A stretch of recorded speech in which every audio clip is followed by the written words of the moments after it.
আমার মা মারা যাওয়ার 4 বছর পরেও আমার বাবা আর কোনো বিয়ে করেননি। যদিও আমার বাবা এখনও যথেষ্ট শক্তিশালী, তারপরেও আমার বাবা আমার দিকে তাকিয়ে দ্বিতীয় বিয়ে আর করেনি। এভাবে আমি আর বাবা মিলে একসাথে থাকতাম। বাবার আর আমার খুব সুখের একটা সংসার ছিল। একদিন বাবা রাতের বেলায় আমাকে বলল, মা জয়ন্তী, আজকে আমার শরীরটা খুব খারাপ লাগছে। আমার কিছুই ভাল লাগছে না। আমার একা একা থাকতে মন কেমন যেন করছে। মা জয়ন্তী, তুমি কি আমার পাশে থাকবে আজকে একটু? আমি বললাম, কেন থাকব না বাবা? অবশ্যই থাকব। তুমি আমার বাবা। তারপর বন্ধুরা, সেদিন রাতে আমি বাবার সাথে ঘুমালাম। গভীর রাতে ঘুমের মধ্যে বাবা আমার সাথে যা করল তা শুনলে বন্ধুরা তোমাদের চোখে পানি চলে আসবে। বন্ধুরা, আজকের গল্পটি অনেক অনেক ইন্টারেস্টিং। আশা করি তোমরা পুরো গল্পটা শুনলে অনেক মজা পাবে। তবে বন্ধুরা, তোমাদের নিকট আমার ছোট্ট একটি অনুরোধ, তোমরা দয়া করে আমার পেজ থেকে ফলো করে আমাকে সাপোর্ট করবে। তাহলে চলো বন্ধুরা, গল্পটি শুরু করি। হ্যালো বন্ধুরা, আমার জয়ন্তী। আমি বাংলাদেশি একজন মেয়ে। আমার বয়স 18। গত 5 বছর হয়ে গেছে আমার মা মারা গিয়েছে। আমার মায়ের অসময়ে মারা যাওয়াতে আমার বাবা একেবারে ভেঙে পড়েছিল। আমার মা যখন মারা যায় তখন আমার বাবার বয়স ছিল প্রায় 40-এর কাছাকাছি। মা মারা যাওয়ার পর বাবা আর দ্বিতীয় সংসার করেননি। আমি ছিলাম বাবার একমাত্র আদরের মেয়ে। বাবা আমাকে অনেক ভালোবাসত, যে কারণেই বাবার দ্বিতীয় সংসার করেননি।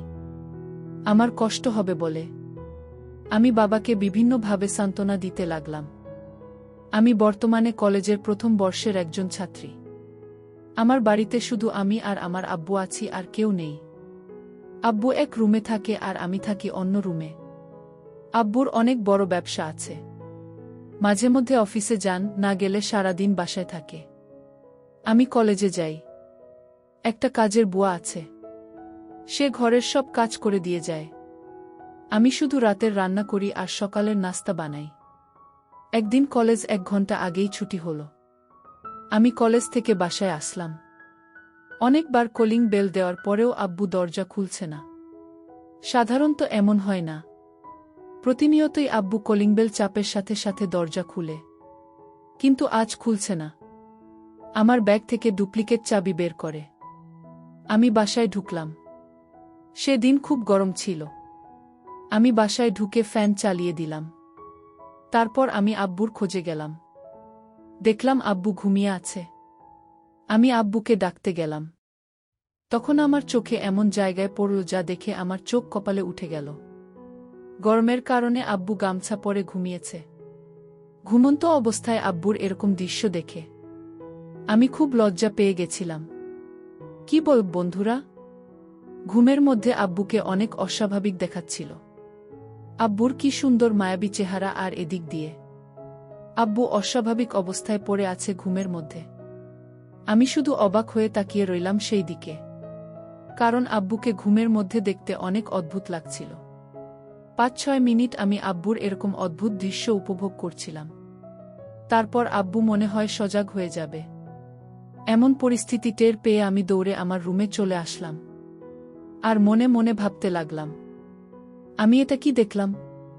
সারারাত বন্ধুরা এটা নিয়ে কল্পনা করতে করতে হঠাৎ আমি ঘুমিয়ে পড়লাম। আর ঘুমের মধ্যে আমি একটা বাজে স্বপ্ন দেখেছিলাম, যেটা আমার নিজের আব্বুকে নিয়ে। স্বপ্নটা দেখে আমার খুব খারাপ লেগেছিল। পরের দিন বন্ধুরা, সকালে ঘুম থেকে উঠে আমি কলেজে চলে গেলাম। কলেজে গিয়েও সেদিন আমার খুব একটা বেশি ভালো লাগছিল না। আমি কলেজে 2টা ক্লাস করে চলে আসলাম বাসায়। আমার আব্বুর ব্যবসা বাণিজ্য বেশিরভাগ ম্যানেজার দেখাশোনা করত। বেশিরভাগ সময় আমার আব্বু বাসায় থাকত। সেদিন বন্ধুরা, আমি খুব সকাল সকাল কলেজ থেকে চলে আসার পর আব্বুর রুম থেকে এক ধরনের মেয়েলি কণ্ঠে অদ্ভুত রকমের শব্দ শুনতে পেলাম। আমি এরকম ধরনের অদ্ভুত শব্দ শুনতে পেয়ে মনে মনে ভাবলাম, আমার আম্মু মারা গিয়েছে প্রায় 5 বছরের উপরে হয়েছে, কিন্তু আমার আব্বুর রুম থেকে এরকম মেয়েলি কণ্ঠ আসছে কেন? সেটা আমার মাথায় আসছিল না। কে আমার আব্বুর রুমে? তাহলে কি আব্বু বাহির থেকে মেয়ে এনে সব করে? বিষয়টা ভাবতে আমার কাছে খুব খারাপ লাগছিল।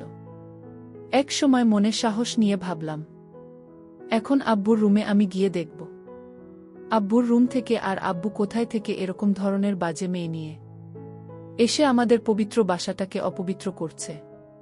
সেটা নিশ্চিত হওয়ার জন্য আমি আমার আব্বুর রুমের কলিং বেল টিপতেই ৫-৬ মিনিট পর আব্বু দরজা খুলল। দরজা খুললে আমি আব্বুর রুমে গিয়ে দেখলাম কেউ নেই। আমি বিশ্বাসটা দেখে খুব হতবাক হয়ে গেলাম। ভাবলাম আমি নিজের কানে মাত্র শুনলাম আব্বুর রুম থেকে মেয়ে কণ্ঠের আওয়াজ আসছে, কিন্তু আমি ঘরের ভিতরে এসে দেখি কিছু নেই। কাউকে আমি খুঁজে পেলাম না। কি আশ্চর্য ব্যাপার! আমি ঘরের চারদিক ও পাশ খুব ভালোভাবে কাউকে খোঁজার চেষ্টা করছি। আমার এরকম অবস্থা দেখে আমার আব্বু আমাকে জিজ্ঞেস করল, মা জয়ন্তী, তুমি কি কাউকে খুঁজছ? আমি বললাম, না বাবা, আমি কাউকে খুঁজছি না। আমার কেন যেন মনে হলো তোমার ঘর থেকে কেমন যেন একটা অদ্ভুত আওয়াজ আসছিল, যে কারণে আমি দেখতে এসেছিলাম। তোমার এখানে কিসের আওয়াজ? আমি ভাবছিলাম, বাবা, তুমি মনে হয় অসুস্থ হয়ে গেছিলে, তাই তোমাকে দেখতে এসেছিলাম। এই কথা বলে বন্ধুরা আমি আমার বাবার রুম থেকে চলে আসলাম। আমি পড়তে বসেছিলাম। কিছুক্ষণ পর আবার ঘুম থেকে সেই রকম ধরনের শব্দ আমি শুনতে পেয়েছিলাম। আমি ভাবলাম, আমি মাত্র বাবার রুম থেকে সবকিছু ভালো করে দেখে আসলাম, কোনো মেয়ে মানুষের শব্দ পাচ্ছিলাম না। এখন আবার কোথা থেকে এরকম ধরনের শব্দ আসছে? কিন্তু আমি বাবার রুমের দরজার পাশে কান পেতে আমি স্পষ্ট মেয়ে মানুষের এক অদ্ভুত রকমের শব্দ শুনতে পাচ্ছিলাম। আমি ভাবলাম, বাবার রুমে কি হচ্ছে? যে করেই হোক তা আমাকে জানতে হবে। আমি আস্তে আস্তে করে বাবার রুমের জানালার হালকা ফাঁক দিয়ে অনেক কষ্ট করে ভেতরের অবস্থা বোঝার চেষ্টা করলাম। আমি বাবার রুমের জানালা দিয়ে যা দেখলাম তাতে আমার হুঁশ চলে যাওয়ার মতো অবস্থা হলো। দেখলাম আমাদের বাসার কাজের মেয়ে আর বাবার কি সুন্দর একটা সম্পর্ক। তারা যে জনম জনমের পরিচিত। তাদের এরকম আত্মিক সম্পর্ক দেখে আমার মাথা ঘুরে যাওয়ার মতো অবস্থা হলো। কেননা আমার বাবার বয়স প্রায় ৪০-এর উপরে আর আমাদের বাসার কাজের মেয়ের বয়স প্রায় ১৪ কিংবা ১৫ হবে। আমার বাবা এরকম বয়সে এত অল্প বয়সের একটা কাজের মেয়ের সাথে রকম একটা কাজ করবে, এটা কোনোভাবেই মেনে নিতে পারছিলাম না। ঘটনাটা দেখে শুধু বারবার মায়ের কথাই আমার মনে পড়ছিল। মনে মনে ভাবছিলাম, আজকে মা না থাকার কারণে বাবার এই অধপতন। এই রকম একটা দৃশ্য দেখে দু চোখে জল নিয়ে আমি আমার রুমে চলে আসলাম। ভাবলাম, এখন কি করা যায়? এই কাজের মেয়ে তো আমার বাবাকে কৌশলে ফেলে আমার বাবার সমস্ত সম্পত্তি হাতে নিয়ে যাবে।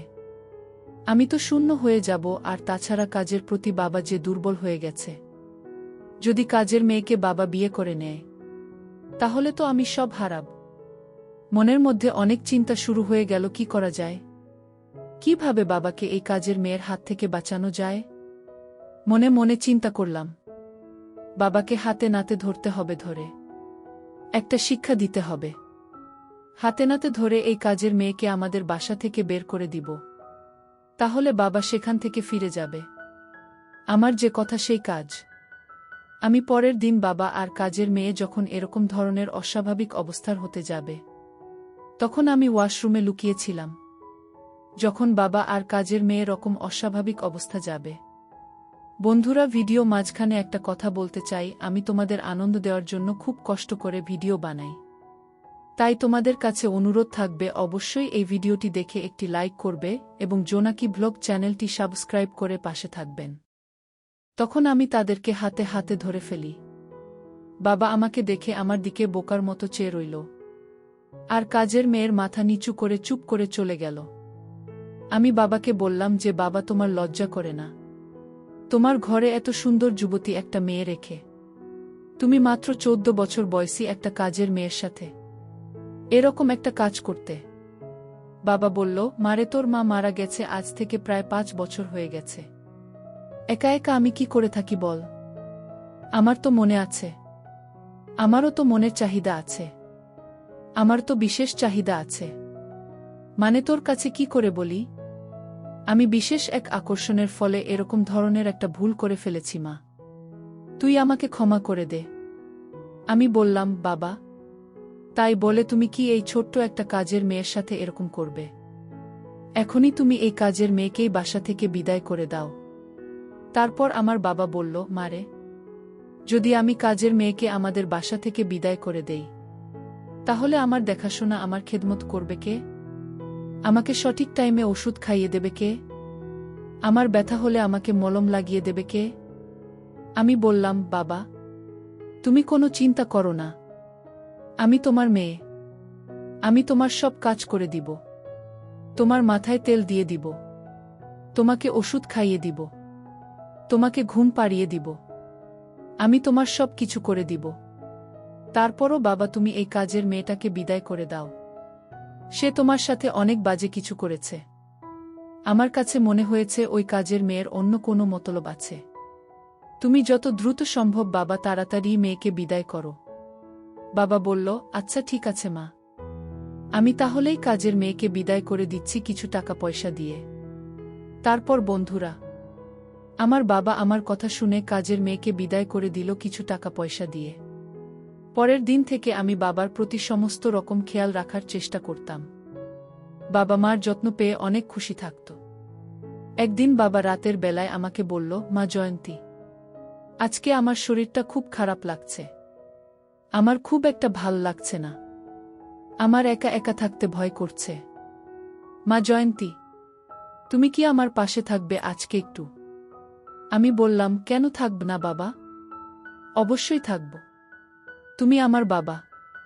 তারপর বন্ধুরা, সেদিন রাতে আমি বাবার সাথে ঘুমালাম। আমি যখন গভীর ঘুমে আচ্ছন্ন ছিলাম, তখন আমি অনুভব করলাম কেউ আমার সাথে ভিন্ন রকম কিছু করছে, যা সম্পূর্ণ অস্বাভাবিক একটা কাজ ছিল। বন্ধুরা, সেদিন ঘুমের ঘোরে আমি ঘুম থেকে উঠার আগেই বাবা আমার সাথে এমন একটা কাজ করে বসল, যে কাজটা মনে হয় পৃথিবীতে কোনো বাবাই তার মেয়ের সাথে করে না। আমি খুব তড়িঘড়ি করে ঘুম থেকে উঠলাম। উঠে বাবাকে একেবারে সম্পূর্ণ অস্বাভাবিক অবস্থায় পেয়েছিলাম। তখন আমি বাবাকে বললাম, বাবা, তুমি কিভাবে পারলে তোমার মেয়ের সাথে এই কাজটা করতে? তখন বাবা কোনো উত্তর দেয় না। আমি তখন অনেক কান্না করেছিলাম। আমার কান্নার শব্দ শুনে বাবা বলল, মারে, দীর্ঘদিনের অভ্যাস তো, তাই ফেরাতে পারলাম না, আমার ভুল হয়ে গেছে, আমাকে তুমি ক্ষমা করে দিও। আমি জানি আমি যে কাজ করেছি তা ক্ষমার অযোগ্য। তারপরেও মা, আমি তোর কাছে ক্ষমা চাচ্ছি, পারলে তুমি ক্ষমা করে দিস, আর কোনোদিন আমি এরকম ধরনের কাজ করব না। আর যাই হোক বন্ধুরা, আমার সাথে এরকম ধরনের একটা ঘটনার পর বাবার মধ্যে এমন একটা পরিবর্তন আসলো। পরবর্তীতে আর কোনো দিন বাবা এরকম ধরনের কাজ করেনি।